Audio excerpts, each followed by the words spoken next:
Hello friend, I am doctor BK Pal. Welcome to my channel. চলুন অন্যভাবে চিন্তা করি, জীবনটাকে পাল্টে ফেলি। তো আজকে আমি আপনাদের জন্য পড়তে চলেছি একটি বই, যার নাম ইকিগাই। দ্বিতীয় অধ্যায়, বয়স বাড়তে না দেওয়ার উৎস।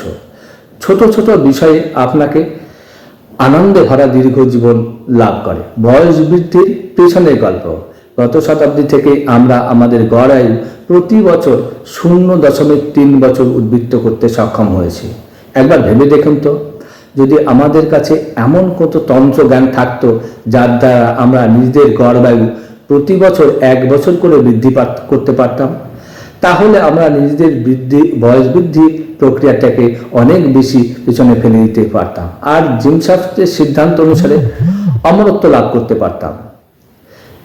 মনুষ্য সম্পর্কে পজিটিভ দৃষ্টিভঙ্গি করেছেন। তাদের মতে আগামী 10 বছরের মধ্যে আমরা এই অংশ পূরণ করতে সক্ষম হব। তবে বহু পণ্ডিত মনে করেছেন এমনটা অসম্ভব। তাদের মতে তন্ত্রজ্ঞান যতই বৃদ্ধি করা যাক না কেন, একটা নির্দিষ্ট সীমার পর বয়স কিছুতেই কম করা সম্ভব নয়। কিছু বৈজ্ঞানিক ও বিশেষজ্ঞ মনে করেন 120 বছর বয়সের পর আমাদের শরীরে নতুন মাংসপেশির সৃষ্টি হওয়া বন্ধ হয়ে যায়। অমরত্ব ও খরগোশ। মনে করা যাক বহু দূরে একটা বোর্ড লাগানো আছে, তাতে একটা সংখ্যা লেখা আছে। সেই সংখ্যা পর্যন্ত পৌঁছানোর পরে মৃত্যু অবশ্যম্ভাবী। এই বোর্ড হলো আপনার ভবিষ্যৎ, আর আপনি ক্রমাগত সেই বোর্ডের দিকে এগিয়ে চলেছেন। জীবনের একটা করে বছর কাটছে আর আপনি সেই বোর্ডের দিকে এগিয়ে চলেছেন। ওই বোর্ডের কাছে পৌঁছে যাওয়া মানেই আপনি মৃত্যু মুখে ঢলে পড়বেন। এবার এইভাবে ভেবে দেখুন, ওই বোর্ড ধরা আছে এক খরগোশের হাতে এবং সেও ভবিষ্যতের দিকে এগিয়ে চলেছে। আপনি যখন 1 বছর করে এগিয়ে যান, খরগোশ তখন 6 মাস এগিয়ে যায়। এইভাবে একটা সময় আপনি সেই খরগোশের কাছে গিয়ে পৌঁছাবেন ও আপনার মৃত্যু হবে। কিন্তু যদি সেই খরগোশ প্রতি বছর 1 বছর করে এগিয়ে যায়, তাহলে কি হবে? তাতে করে গতি সমান হওয়ার জন্য আপনি কোনোদিন সেই খরগোশের কাছে পৌঁছাতেই পারবেন না, আর আপনি অমরত্ব লাভ করবেন। খরগোশ যে গতিতে ভবিষ্যতের দিকে এগিয়ে চলেছে, সেটাই আমাদের তন্ত্রজ্ঞান।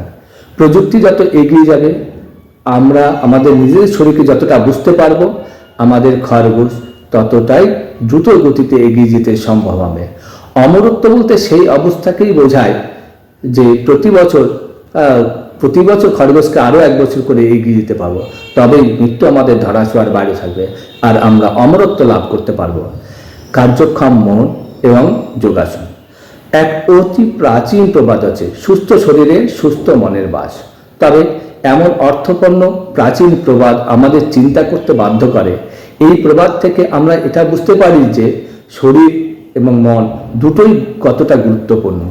এই দুটো সুস্থ থাকা একে অপরের নির্ভরশীল। অর্থাৎ একটা কথা খুবই স্পষ্ট, যৌবনকে ধরে রাখার জন্য সর্বদা খোলা মনে বাঁচতে হবে এবং মনের কার্যক্ষমতা বৃদ্ধি করতে হবে। আপনার মন যত বেশি ভারাক্রান্ত হবে, আপনার মনে তত বেশি উন্মাদনা থাকবে। তাতে করে আপনার উপর বয়স বৃদ্ধির প্রভাব খুবই কম থাকবে। ব্যায়াম করার অর্থ শরীরকে চালনা করা। এই চালনাটুকু না থাকলে আমাদের শরীরে ধীরে ধীরে অকেজো হয়ে যায়। এতে করে আমাদের দৃঢ়তা শক্তির ওপরও একটা খুব প্রভাব পড়ে। ঠিক তেমনি যদি আমরা মানসিক ব্যায়াম না করি, তাহলে আমাদের নিউরোলজিক্যাল যন্ত্র সেটাকেও যেতে হয়। এতে করে পরিস্থিতি এবং পরিবেশ অনুসারে আমরা যে প্রতিকূলতা ব্যক্ত করি তা ধীরে ধীরে দুর্বল হতে শুরু করে। তাই মস্তিষ্কের ব্যায়াম করাটাও খুবই জরুরি। মস্তিষ্ক এবং মনের ব্যায়ামটাও খুবই জরুরি, এমনটাই মনে করেন নিউরোলজিস্টরা। তিনি মনে করেন যে মস্তিষ্ককে সর্বদা উত্তেজিত এবং কার্যক্রম রাখার জন্য তা ব্যায়াম করা খুবই জরুরি। স্প্যানিশ টেলিভিশনে একটি সাক্ষাৎকার থেকে এলিয়ট বলেছেন, কার জন্য কোনটা ঠিক এবং কার কোনটা কী করতে ভালো লাগে, তার মধ্যে সে করা যায়। যার থেকে সৃষ্টি হয় মানসিক চাপ। সাধারণত কোনো বয়স্ক মানুষ সেটা করতে ভালোবাসে যা তিনি আজ পর্যন্ত করে আসছেন। আসলে সব ক্ষেত্রেই তাদেরকেও দোষ দেওয়া যায় না, মস্তিষ্কের কাজ করার পদ্ধতিটাই এমন। নতুন কিছু চিন্তা করার বদলে কোনো পুরনো বিষয়কে বারবার আওড়াতে পছন্দ করে আমাদের মস্তিষ্ক। আমরা যদি সারাক্ষণ একই ধরনের কাজ করি তাহলে তা আমাদের কাছে অনেক বেশি সহজ বলে মনে হয়, যাতে করে তা করতেও আমাদের সুবিধা হয়, তাতে করে আমাদের কার্যক্ষমতা বৃদ্ধি পায় না। প্রতিদিনকার জীবনেও আমরা কোনোভাবেও লাভবান হতে পারি না। তাই বেশিরভাগ মানুষের ক্ষেত্রে দৈনন্দিন জীবনের রুটিন পরিবর্তনের ব্যাপারে কোনো উৎসাহই লক্ষ্য করা যায় না, কারণ তিনি সেটা করতেই মজা পান। আপনি যদি এই শৃঙ্খলা ভাঙতে চান তাহলে নিশ্চয়ই নিজের মস্তিষ্ককে নতুন তথ্য প্রদান করতে শুরু করে দিন। যখন আপনার মস্তিষ্ক নতুন কোনো তথ্য প্রাপ্তি করে তখন তার নতুন নতুন সংযোজন করে তোলেন এবং তাকে পুনর্জীবিত করেন। তাই সর্বদা নতুন কিছু নিয়ে আলোচনা করা বা কোনো পরিবর্তনকে মেনে নেওয়া গুরুত্বপূর্ণ হয়ে ওঠে। প্রথম প্রথম তা আপনার কাছে কঠিন বলে মনে হতে পারে, আপনি মানসিক চাপ বোধ করতে পারেন, তা সত্ত্বেও আপনাদের নিজেদের আরামের চিহ্ন করে বাইরে বেরোতে হবে। আপনি যদি নিজের মস্তিষ্ককে প্রশিক্ষণ দিতে পারেন তাহলে কিভাবে লাভবান হতে পারেন সেই ব্যাখ্যা বিজ্ঞানের কাছেও আছে। কলেজ হয়ে সেলিম ও বেজনি নিজেদের লেখা পুস্তক maximum brain power challenging the brain for health and ভিজিটে লিখেছেন, মানসিক প্রশিক্ষণের দ্বারা আমরা ভিন্ন ভিন্ন স্তরে লাভবান হতে পারি। তাদের মতে যখন কোনো কাজ প্রথমবার করেন তখন তা আপনার কাছে কঠিন বলে মনে হয়, সম্পূর্ণ করতে আপনাকে বহু কষ্ট সহ্য করতে হয়, কিন্তু যখন আপনি দ্বিতীয়বার সেই কাজে হাত দেন তখন আপনার প্রথমবারের অভিজ্ঞতা আপনাকে সাহায্য করে, যার ফলে সেই কাজ অনেকটা সহজ বলে মনে হয়। আসলে কাজ কিন্তু আপনি একই করছেন, তবে প্রথমবারের অভিজ্ঞতা এই কাজটি আপনাকে সহজ করে দিতে সাহায্য করছে। তাতে করে কাজের ইচ্ছে বৃদ্ধি পায় এবং কাজের গুণাগুণও বৃদ্ধি পায়। তখন যে কোনো মানুষের ক্ষেত্রেই কাজটা ধীরে ধীরে সহজ হয়ে ওঠে। মানুষের ব্যায়াম এক সাধারণ উদাহরণ হলো, যখন আপনি কারোর সাথে গল্প করেন বা খেলেন তখন আপনার মন এক অন্য ধরনের নতুন ধরনের উন্মাদনা পায়। এক্ষেত্রে করে একাকিত্ব এবং হতাশা দূর হয়। 20 বছর বয়স পার করার পর আমাদের মস্তিষ্কের পেশি বয়স্ক হতে শুরু করে। বুদ্ধির খেলা, জানা বা শেখার ইচ্ছা ইত্যাদি আমাদের নিউরনসগুলোকে বয়স্ক করে দেওয়ার প্রক্রিয়াকে ধীরে করে দেয়, যার ফলে বয়স বৃদ্ধির প্রক্রিয়াও ধীরে ধীরে সম্পন্ন হয়। সেই সাথে আমরা পজিটিভ দৃষ্টিভঙ্গি খুঁজে পাই এবং দৃঢ়তা লাভ করি, তা আমাদের অনেক ক্ষেত্রেই লাভবান করে তোলে। মানসিক চাপ দীর্ঘায়ুর শক্তি। এমন বহু মানুষ আছেন যাদের বয়সের তুলনায় একটু বেশি বুড়ো বলে মনে হয়। গবেষণা করে দেখা গেছে মানসিক চাপের পিছনে বহু গুরুত্বপূর্ণ কারণ কাজ করে। মানসিক চাপ আপনার শরীরকে যতটা ক্ষতিগ্রস্ত করে তত ক্ষতি আর কেউ করতে পারে না। American institute of stress management শারীরিক ক্ষতির পিছনে কি কি কাজ করেন সেই বিষয়ে একটা গবেষণা করেছেন। তাতে করে মানসিক চাপকেই আমাদের অসুস্থতার সব থেকে বড় কারণ হিসাবে ধারণ করা হয়েছে। ইডেলবার্গ বিশ্ববিদ্যালয়ের ডাক্তাররা একটা গবেষণা করেছেন। এই গবেষণা চালানোর জন্য তারা এক অল্প বয়সী ডাক্তারকে সাক্ষাৎকারে পাঠান। এই সাক্ষাৎকারকে জটিল করে তোলার জন্য 30 মিনিটের মধ্যে কিছু কঠিন অঙ্ক সমাধান করতে দেওয়া হয়। 30 মিনিট পরে সেই ডাক্তারের রক্ত পরীক্ষা করে দেখা হয়, যাতে বেশ কিছু পরিবর্তন লক্ষ্য করা গেছিল। আশ্চর্যের বিষয় হলো প্রাকৃতিকভাবে আমাদের শরীরের রোগ প্রতিরোধ ক্ষমতা কমতে থাকে। এক্ষেত্রে প্রতিরোধ ক্ষমতা তৈরি হতে দেখা যায় যে শুধু যে এই প্রতিরোধ ক্ষমতা কাজ করে তাই নয়, বরং সুস্থ পেশিগুলোকেও আক্রমণ করে, আর সেটাই সব থেকে চিন্তার বিষয়। সেই কারণে বয়স কম হওয়া সত্ত্বেও বুড়ো বুড়ো লাগে। ক্যালিফোর্নিয়া বিশ্ববিদ্যালয়ে প্রায় একই গবেষণা করা হয়েছে। এই গবেষণার সময় 39 জন মায়েদের রক্তের টেস্ট করে দেখা হয়েছে। যে সমস্ত মায়েদের সন্তানরা গভীর রোগে আক্রান্ত ছিল তাদের সাথে সাথে সুস্থ সন্তানদের মায়েদের রক্ত পরীক্ষা করে দেখা হয়। তখন তারা এটা বুঝতে পারে যে মানসিক চাপ পেশিগুলোর উপরে হামলা করে এবং যার ফলে নতুন পেশি গঠনের প্রক্রিয়া শ্লথ হয়ে যায় আর পেশিগুলো বয়স্ক হতে শুরু করে। এই গবেষণা থেকে একটা বিষয় খুব স্পষ্ট যে মানসিক চাপ যত বেশি হবে আমাদের মাংসপেশির উপরে তত বেশি কুপ্রভাবের সৃষ্টি হবে। মানসিক চাপ কিভাবে কাজ করে? আজকাল মানুষের জীবন মানে প্রতিযোগিতার জীবন। প্রতি ক্ষেত্রেই কোনো না কোনো প্রতিযোগিতার মুখোমুখি হতে হচ্ছে তাদের। এমন ক্ষেত্রে অবশ্য সর্বদা শারীরিক সমস্যার শক্তি পেয়ে থাকে। আর প্রতিক্রিয়া স্বরূপ শারীরিক চাপের সৃষ্টি হয়। এমনিতেই প্রক্রিয়াকে অর্থাৎ এই চাপ সৃষ্টির প্রক্রিয়াকে ভালোই বলা চলে, কারণ এর ফলে আমরা আমাদের পরিবেশের সাথে সামঞ্জস্য বজায় রেখে চলতে পারি। এইভাবে ওঠাপড়ার মধ্য দিয়েই আমরা কঠিন পরিস্থিতির হাত থেকে রক্ষা পাই এবং সমস্যার হাত থেকে রেখা পেতে পারি। আমরা যখনই কোনো রকম বিপদের আশঙ্কা দেখতে পাই তখনই আমাদের মস্তিষ্কে পিটুইটারি গ্রন্থি সক্রিয় হয়ে ওঠে। তার দ্বারা আমাদের শরীরের হরমোন তৈরি হয়, যে কর্টিকল টপিক নির্মাণ করে, যা আমাদের নার্ভ সিস্টেমের দ্বারা সারা শরীরে প্রভাবিত হয়। এরপর খবর পৌঁছে যায় অ্যাড্রিনালিন গ্রন্থিতে, আর এই গ্রন্থি কর্টিসল নির্মাণে কাজ করে। অ্যাড্রিনালিন আমাদের শ্বাসগ্রহণের প্রক্রিয়াকে দ্রুত করে দেয় এবং পালস রেট বৃদ্ধি করে। এতে করে আমাদের স্নায়ুতন্ত্র সামনে আসা যে কোনো বিপদের সাথে লড়াই করতে প্রস্তুত হয়ে যায়। এই সময়ে কর্টিসল আমাদের শরীরের ব্লাড গ্লুকোজ এবং ডোপামিনের মাত্রা বৃদ্ধি করে, যার ফলে আমরা চার্জ হয়ে যাই এবং সমস্যার সাথে লড়াই করার জন্য প্রস্তুত হয়ে যায়। আপাতত দৃষ্টিতে এই চাপ আমাদের জন্য খুবই কার্যকরী এবং তা আমাদের রক্ষাও করে, কিন্তু যদি কম সময়ের মধ্যে বারবার এই চাপের সৃষ্টি হয় তাহলে অবশ্যই তা আমাদের জন্য ক্ষতিকারক হিসাবে প্রমাণিত হবে। আপনি যদি ক্রমাগত মানসিক চাপের মধ্য দিয়ে দিন কাটান তাহলে তা আপনার শরীরের জন্য অবশ্যই ক্ষতিকারক হিসাবে প্রমাণিত হয়। মস্তিষ্কের যে পেশিগুলির স্মরণ শক্তি কাজ করে, অতিরিক্ত মানসিক চাপ সেই পেশিগুলির ওপরে খুবই প্রভাব বিস্তার করে। তাতে করে আপনার ভিতরে নেগেটিভ প্রভাবের সৃষ্টি হয়। মানসিক চাপ ক্রমাগত বৃদ্ধি পেতে থাকলে তার থেকে হতাশার জন্ম নেয়। যে হরমোনসের প্রভাবে আপনি যে হতাশার হাত থেকে রেহাই পেতে পারেন, অতিরিক্ত হরমোন, অতিরিক্ত মানসিক চাপ সেই হরমোন সৃষ্টিতে বাধা সৃষ্টি করে। পরিণামস্বরূপ আপনার ভেতরে বেশ কিছু পরিবর্তন দেখা যায়, যেমন ধরুন খিটখিটা মেজাজ, ঘুম না আসা, চিন্তা এবং অতিরিক্ত চাপ।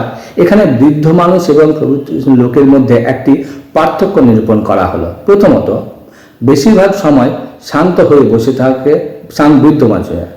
অপরপক্ষে প্রগতিশীল মানুষরা সর্বদা ব্যস্ত এবং সমস্যার মধ্যে থাকে। দ্বিতীয়ত, বৃদ্ধ মানুষ বিশেষ কিছু ঘটনার কারণে মানসিক চাপের মধ্যে থাকে। অপরপক্ষে প্রগতিশীল লোক সর্বদা অনলাইনে থাকে এবং কখন ফোনে নোটিফিকেশন আসবে তার জন্য অপেক্ষা করে। তৃতীয়ত, বৃদ্ধ মানুষের ক্ষেত্রে প্রকৃত সমস্যার মধ্যে এরা থাকে এবং এই সমস্যা তাদের জীবন মরণের মুখোমুখি দাঁড় করিয়ে দেয়। অপরপক্ষে প্রগতিশীল লোকের ক্ষেত্রে অনেক সময় একটা SMS বা ইমেলও তাদের কাছে সমস্যার সংকেত বলে মনে হতে পারে।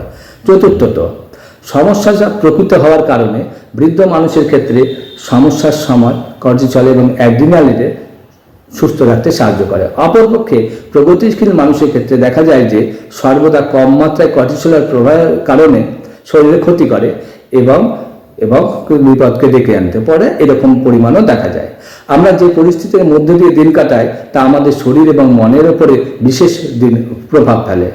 কিন্তু যদি আপনি সময়ের আগেই বুড়ো হতে না চান তাহলে আপনাকে দৈনন্দিন জীবনে পরিবর্তন আনতে হবে। কিভাবে নিজেকে মানসিক চাপের থেকে দূরে রাখা যায় সেটা দেখতে হবে। মানসিক চাপ কম কমার জন্য সর্বদা আপনাকে সজাগ এবং মাইন্ডফুল থাকতে হবে। যে ভয় আপনাকে চেপে ধরেছে তা সত্যি হোক বা মিথ্যে, তার থেকে যে মানসিক চাপের সৃষ্টি হয় তা আপনার শরীরে অবশ্যই ডোপামিনের সৃষ্টি করতে পারে। এতে করে আমাদের শরীরের হজম শক্তি তো কমেই যায়, সঙ্গে সঙ্গে ত্বক এবং বিভিন্ন রোগের সৃষ্টি হয়। তাই সমস্যার সৃষ্টি হওয়ার আগেই আমাদের তার সমাধান খুঁজে নিতে হবে। অনেকেই তার জন্য মাইন্ডফুল থাকা বা সজাগ থাকাকে পরামর্শ দিয়েছেন। মানসিক চাপ মুক্ত থাকার জন্য সজাগ থাকাটা খুবই প্রয়োজনীয়। আমরা কোনো পরিস্থিতিকে কতটা গুরুত্ব দিচ্ছি তার উপরে আমাদের সজাগ থাকার ব্যাপারটা নির্ভর করছে। এতে করে আমরা বর্তমান নিয়ে বাঁচতে পারি এবং আমরা নিজেদের বিচারগুলোকে নিয়ন্ত্রণ করতে পারি। কোনো এক সময় অসুস্থতা এবং মানসিক চাপ রবার্ট টার্নসকে জর্জরিত করে দিয়েছিল, কিন্তু মাইন্ডফুলনেসের সাহায্যে তিনি নিজেকে শুধু বাঁচাতে পেরেছেন তাই নয়, সেই সঙ্গে তিনি সার্টিফাইড ইনস্ট্রাক্টরও হয়ে উঠেছিলেন। এই জন্য তিনি সবার আগে নিজের ব্যস্ত জীবনকে পরিত্যাগ করেছিলেন। তার মতে আমরা আমাদের বিচারগুলোকে নিয়েও বিচার করতে বসি, সেটা আমাদের অভ্যাস হয়ে যায়, যে কারণে আমরা আমাদের একটা চক্রব্যূহের মধ্যে আটকে পড়ি। কোনো একটা সময়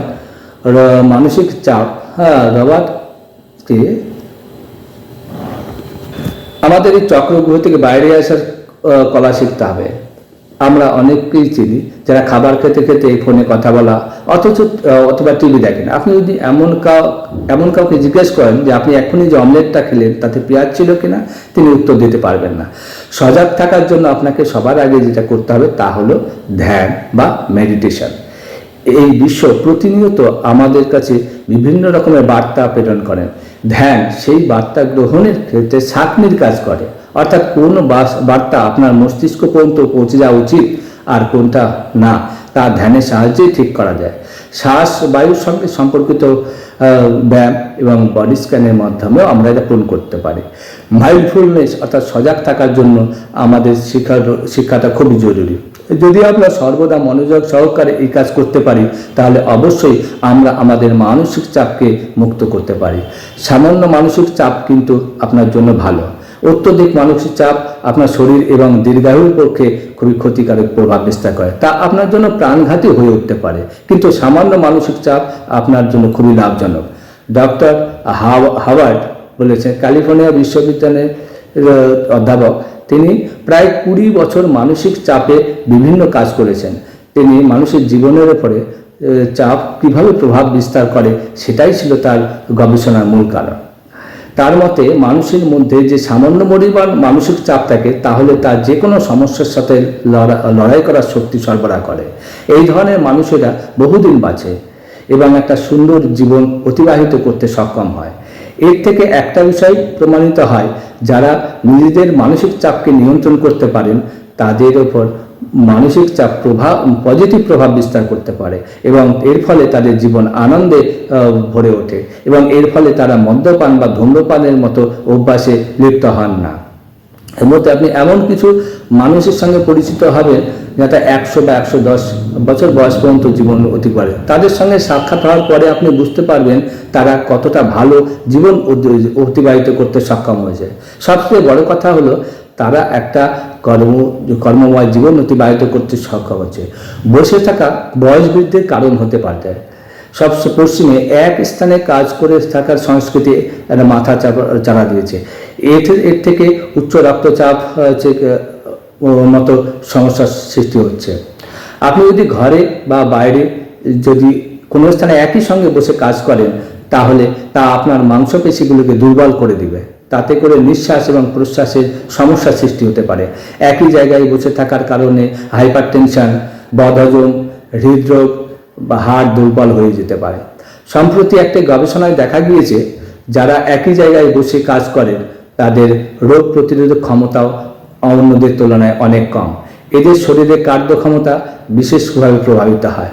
যারা কোনো অফিস বা কোম্পানিতে কাজ করেন শুধুমাত্র তারাই যেমন সমস্যায় পড়েন তা নয়, সব বয়সী সমস্ত রকম মানুষের ক্ষেত্রে এরকম সমস্যা দেখা যায়। কিছু বাচ্চাদের মধ্যেও একই স্থানে বসে থাকা অভ্যাস দেখা যায়। তাদের মোটা হতেও খুব বেশি সময় লাগে। মোটা হওয়ার এই প্রবণতা পরবর্তীতে বিভিন্ন প্রক্রিয়ার রোগকে আমন্ত্রণ জানায়। তাই ছোট বয়সে সক্রিয় জীবন অতিবাহিত করা খুবই গুরুত্বপূর্ণ। এক জায়গায় বসে না থাকাটা খুব কঠিন কাজ নয়। আপনি নিজের দৈনন্দিন জীবনে সামান্য পরিবর্তন আনলে এমন সমস্যার হাত থেকে রেহাই পাবেন। আপনি যদি নিজেকে ভিতর এবং বাইরে সমানভাবে সক্রিয় রাখতে চান তাহলে আপনাকে জীবনের খানিকটা পরিবর্তন আনতেই হবে। তার জন্য আপনাকে কয়েকটা বিষয় নিয়ে নিজের জীবনে অঙ্গ করে নিতে হবে। অফিস যাওয়ার সময় হেঁটে যান, যদি সেটা সম্ভব না হয় তাহলে যেভাবেই হোক দিনে অন্তত 20 মিনিট হাঁটুন। লিফটের বদলে সিঁড়ির ব্যবহার করুন। এতে করে আপনার মাংসপেশিগুলো দৃঢ় হয়ে উঠবে এবং আপনার নিঃশ্বাস প্রশ্বাস প্রক্রিয়াও ভালো হয়ে উঠবে। বিভিন্ন সামাজিক কাজে অংশগ্রহণ করার চেষ্টা করুন। এতে করে টিভির সামনে বসে আপনি যে ব্যর্থ সময় অতিবাহিত করছেন তার পরিবর্তে আপনার শরীর খানিকটা হাঁটা চলার সুযোগ পাবে। জাঙ্ক ফুডের পরিবর্তে ফল খাওয়া শুরু করুন। এতে করে আপনাকে বারংবার খেতে হবে না এবং আপনার শরীরও একটা ভালো খাবার পাবে। সঠিক মাত্রায় ঘুমটা খুবই জরুরি। প্রতিদিন 7 থেকে 9 ঘন্টা ঘুম আমাদের শরীরকে খুবই জরুরি। এবার তার চাইতে বেশি সময় ঘুমোলে আপনার শরীর অলসতায় ভরে উঠবে। ছোট বাচ্চা বা গৃহপালিত পশুদের সঙ্গে খেলুন বা কোনো সঙ্গের সদস্য হওয়ার চেষ্টা করুন। এতে করে আপনার শরীরের ভেতর থেকে দৃঢ়তা লাভ করবেন, সেই সাথে মনেও নতুন শক্তি সঞ্চার হবে এবং নিজের প্রতিভাও বিকশিত হয়। আপনি প্রতিদিন যে কাজগুলি করেন সেই বিষয়ে অবশ্যই সজাগ থাকবেন। কী কারণে আপনার শরীর ক্ষতিগ্রস্ত হতে পারে সেই কারণে সন্ধান করে তারপরে সেগুলি সলভ করুন। তার পরিবর্তে অভ্যাস গড়ে তোলার চেষ্টা করুন। আপনি যদি আপনার দৈনন্দিন জীবনে ছোট ছোট পরিবর্তন আনতে পারেন, তাতে করে আপনার শরীর এবং মন দুই সজাগ হয়ে উঠবে, আর সেই সাথে আপনি দীর্ঘ জীবনের বীজ বপন করতে সক্ষম হবেন। সুস্থ থাকার রহস্য। শরীরের ভেতর এবং বাইরে দুই দিকেই আমাদের বয়স বৃদ্ধি পায়। মানছি, মানুষের শরীরের দুই দিকেই, শরীর এবং মন দুদিকেই একসঙ্গে হয়, কিন্তু শরীরের বয়স বোঝা সম্ভব নয়। আমাদের শরীরে যা যা পরিবর্তন হয় আমাদের ত্বকে তা পরিবর্তন বোঝা যায়। ত্বককে আমাদের অভ্যন্তরীণ শরীরে আয়না বলে মনে হয়। যে মডেলরা ফ্যাশন শোতে অংশ নেন তারা বলেন যে কোনো শরীর আগের দিন 9 থেকে 10 ঘন্টা ঘুমান, যাতে করে তাদের ত্বকে একটা আলাদা সতেজতা দেখা যায়, যা অনেক বেশি সুস্থ মনে হয়। ইতিমধ্যে বিজ্ঞান প্রমাণ করে দিয়েছে যে যৌবন ধরে রাখার জন্য সব থেকে বেশি দরকার হলো ঘুম। আমরা যখন ঘুমাই তখন আমার শরীরে মেলাটোনিন হরমোনের সৃষ্টি হয়, যার সাহায্যে আমরা যৌবন ধরে রাখতে পারি। প্রভাবশালী অ্যান্টিঅক্সিডেন্ট হল মেলাটোনিন, আমাদের বহু বছর বাঁচতে সাহায্য করে। এর সাথে বহু কিছু লাভজনক দিক আছে।